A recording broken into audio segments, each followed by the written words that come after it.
Last night I let the party get the best of me. Waking up in the morning, two hoes laying next to me. Plus I heard an officer arresting me. Good weed and cold drinks, that's the motherfucking recipe. Nigga, and we roll deep, so. This week in weed, a federal lawsuit is aiming to end Obama's crackdown on pot. Vaporized cannabis prolongs and augments the analgesic effects of opiates. Alcohol is twice as dangerous as inhaled marijuana. And finally, experienced pot smokers no longer exhibit the effects and the impaired behavior of novice smokers. This week in weed, I'm Tristan Tucker. Welcome to Cannabis News. So about this federal lawsuit, there's two guys, Matt Kumin and David Michael, both from San Francisco, have acquired an attorney named Alan Silber from Roseland, New Jersey, and have filed a lawsuit as of last Monday against the federal government in an attempt to halt the Obama administration's ongoing crackdown with medicinal marijuana in states that have already legalized it, such as California. The lawsuit was filed on the behalf of several different patients, dispensary owners, landlords, etc. They're involved with the medicinal marijuana practice, and it comes in response to the federal government's statement through the Supreme Court saying that no more federal money or federal attempts to acquiesce medicinal marijuana or shut down their establishments, and that's completely gone out the window. As of right now, Kumin and Michael both have petitioned the court for a temporary restraining order barring federal agents from entering either their establishments, their homes, or any other place where medicinal marijuana cultivation or dispensaries is taking place. It comes, like I said, from a previously established Supreme Court ruling. And what happened? Where's that gone? You know, as per state legalization for California, patients are allowed to have marijuana, and the federal government overstepping their boundaries and saying that they're not allowed to own it is kind of silly. If you've never seen a typical dispensary raid, here's a quick video that shows you a day in the life of a DEA agent in sunny Southern California. Matthew Cohen cultivates medicinal marijuana on a 10-acre farm set amid rolling vineyards in Northern California. And for the past year, he's been operating legally, at least in the eyes of local law enforcement. His marijuana plants are protected by these tags. It says Mendocino County Sheriff on it. It's upside down, though. This program is unique in California and has allowed Cohen's nonprofit cooperative to expand around the state. We're about 1,700 members now. A county ordinance allows Cohen to legally grow up to 99 plants, provided he submits to inspections by sheriff's deputies and complies with state law. It's enough marijuana to keep his co-op members supplied for many months. We were just getting ready to start harvesting. You know, we figured that we were compliant with state law and compliant with local regulations, and that's not what the federal government was interested in. But Cohen was wrong. On October 13th, heavily armed federal agents stormed his compound. Our dog started barking, and then I looked out the window and saw 4 or 5, federal agent vehicles. You could tell with the blacked out windows and the blacked out rims come cruising in here. Everybody hopped out of the car very quickly. I told my wife we're being raided. They said, open up, federal agents, we have a warrant. And I said, I'm opening the door right now. And I opened the door to, they had the battering ram ready to go through the door. And they grabbed me, slammed me up against the wall here, cuffed me. As the agents searched other buildings on the property, Cohen's state-of-the-art security system recorded their moves. There's a machine gun right there. Under the Controlled Substances Act, marijuana remains illegal in the eyes of the federal government, and drug agents are stepping up raids across the state to curtail California's pot industry. Here you can see what they tore through all our camping stuff, and this is recycling that they went through. And before the agents discovered most of Cohen's surveillance gear, cameras caught them searching through his business files. Meticulous record keeping is required by county law, but there's a twist. The same documents that allow Cohen to operate legally in Mendocino can be used against him as evidence in a federal criminal prosecution. It was only after the DEA raid was underway that Sheriff Tom Allman learned that one of the farmers in his inspection program was the target. That afternoon, after I assumed that everything had cleared, I called Matt Cohen. I asked him if how he was treated, and he said he was treated fair. He said he wasn't arrested, and said that they cut down marijuana plants, 99, and I believe that's what their records show also. I assured him that, in my opinion, as far as local and state laws were concerned, he was abiding by those laws. Smokers have been saying it forever, but now science is finally proving it. Vaporized marijuana augments the effects of opiates for pain medicine and actually reduces the needed dosage of opiate-based pain medicine for chronic pain patients. Cannabis administration significantly augments the effects, the duration, the necessary dose of the opiate-based pain medicine. According to clinical trial data that was published online in the Journal of Clinical Pharmacology and Therapeutic Medicines, researchers say that patients that ingest vaporized cannabis in a strict regimen were actually able to reduce their needed dosage of the medicine and were able to slowly wean themselves off without losing any of the quality of life or the pain management that they were getting from the analgesic effects of the opiates. The cool thing about this is that these doctors are actually using cannabis to wean people off of opiate addictions, and that's incredible. The investigators also noted that there was a dramatic decrease in the patient's pain, which should be reason enough to say that cannabis is a viable form of medication for pain patients. However, this is the very first study that's ever been done that showed smoked cannabis has medicinal value, and hopefully the ONDCP will take note of this and will start to work towards some sort of logical change for medicinal marijuana. The really awesome thing about the vaporizers, honestly, is that you're not ingesting any type of plant matter.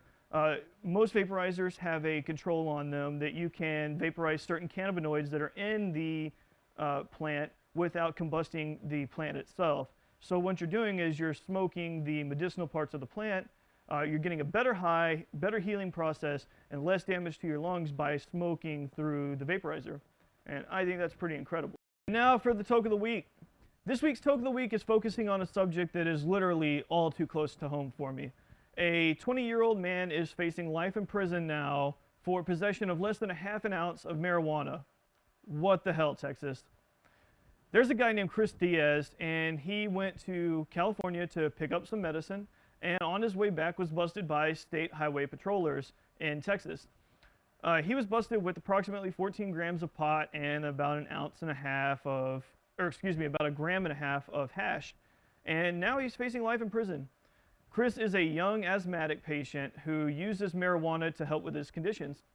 However, under Texas state law, possession of less than 2 ounces of marijuana is a Class B misdemeanor that's punishable by up to 6 months in jail, whereas possession of hash is either a state jail felony punishable by up to 2 years for less than a gram, or it's a second-class felony punishable by up to 20 years if less than 4 grams, although probation is also possible. It's unclear exactly how much hash that Diaz had on him, but going to prison for 20 plus years for having a flower is ridiculous. Apparently, the Department of Public Safety also looked through his cell phone and found messages that could be linked to possible intent to distribute. But still, facing life for a dry flower, less than half an ounce of dry flower, might I add, is ridiculous. Texas, this is 100% unacceptable. And we need somebody to start working towards amending these laws, because putting people in prison for holding a flower, it's ridiculous. I can't even think of words to explain it. We've all said it, but now there's proof. Alcohol, it's twice as dangerous as bud. Out of London, England, according to the Journal of the British Association of Psychopharmacology, alcohol consumption causes far greater damage not only to the individual, but to society. According to this study, it's been published in the British Journal of Psychopharmacology, and it's currently online. If you Google that, you should be able to pull it up for any of you naysayers out there. Let's think about this logically, though. The side effects of being an alcoholic. You lose control of your bodily functions, you can't drive, you beat the crap out of your wife or your husband if you're a feminist. I'll go there. And you have a higher tendency to be violent. Not to mention cirrhosis of the liver, cardiovascular problems. The list goes on and on, honestly. I'm not a doctor, but you guys know what I'm talking about. Now, the side effects of being a pothead. You're lazy. You think a little bit outside the box, you like to talk, you like to laugh, and you listen to really good music. I really don't think it's that, bad, especially since there's never, ever been a study linking either death or lung damage to smoking cannabis. Researchers determined a direct comparison of alcohol and cannabis showed that alcohol was considered to be more than twice as harmful as cannabis to individual users and 5 times more harmful as cannabis to others, i.e. society.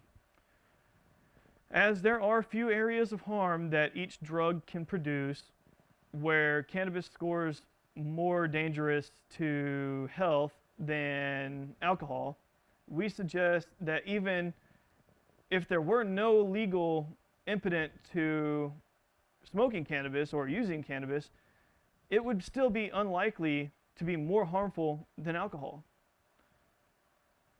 Very rarely do you hear of violence that's associated from potheads, whereas you hear about violence and people getting killed all the time from alcohol use. And this is why you don't drink in public.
And finally, potheads with experience are less likely to be idiots? From the Netherlands, to be published in the Journal of Psychopharmacology, experienced cannabis users exhibit tolerance to some of the drug's acute impairing effects.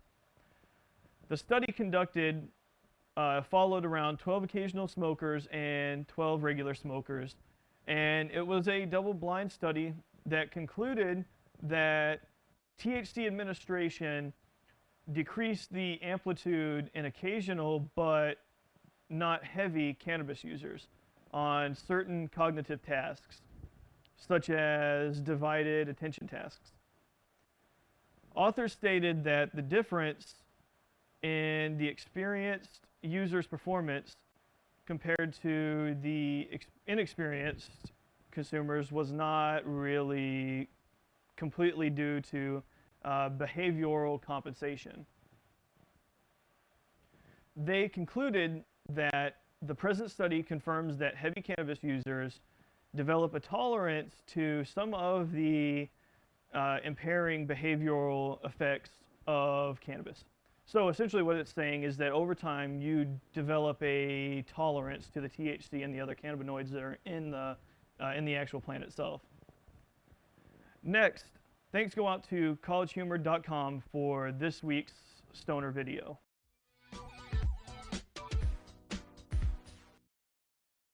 I've never hung out with a stoner before. Stoner? Well, stoner is just a word. You know, a term for people who are unmotivated. Like me. Well, when I say unmotivated, what I mean is... What you mean is, not like you. You think pot's for paranoid slackers and look down on the fan bases of Fish, the Dead, and Mo. But Blaze and you'll agree, when your mind's on THC, how cannabis improves the world you know. You'll go, whoa.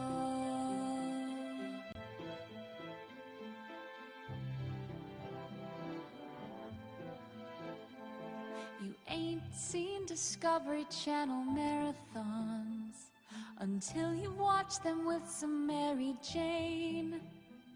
'Cause every insect, rock, and tree on reefer, dude, it's like they're all living in your brain.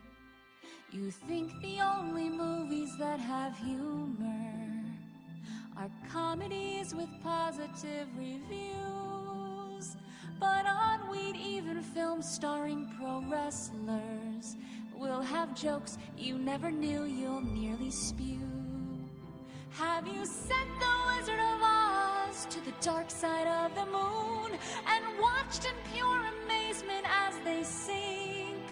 Can you feel all of your senses being heightened as you trace the wrinkle rivers on your skin? Can you paint with all the colors of the wind?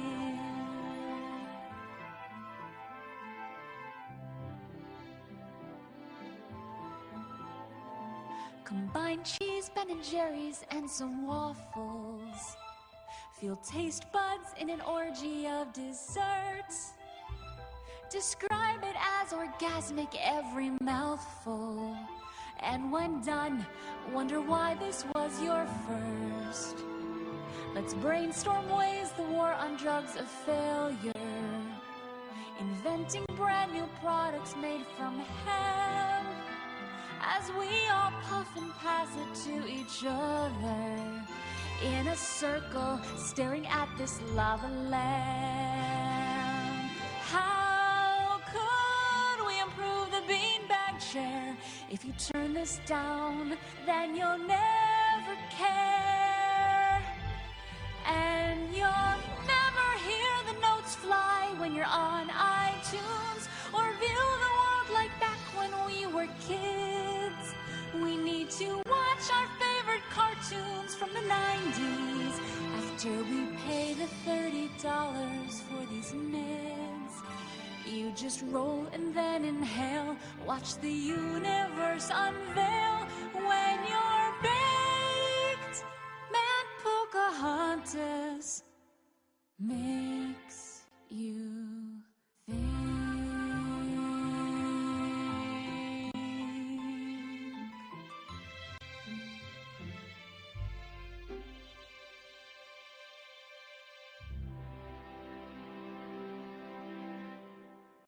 And finally, to end on a constructive note, I'd like to give you guys a little bit of information about both of our libertarian presidential candidates for the 2012 electoral cycle, Congressman Ron Paul and Governor Gary Johnson.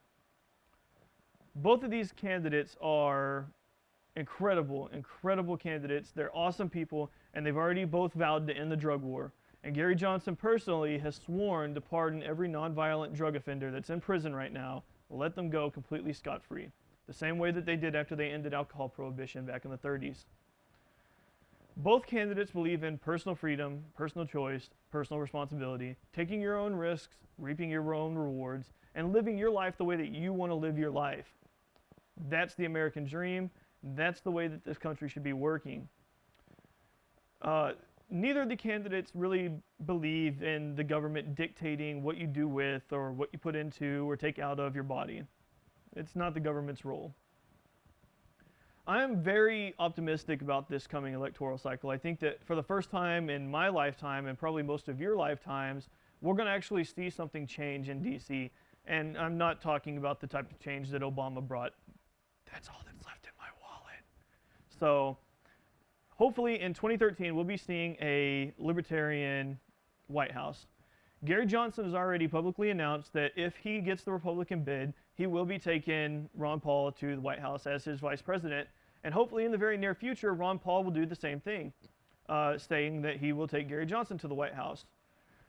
The thing that really sold me onto both of these candidates more than any of the other warmongers that are running for president is that both of them want to bring home the troops from every country that we're fighting in.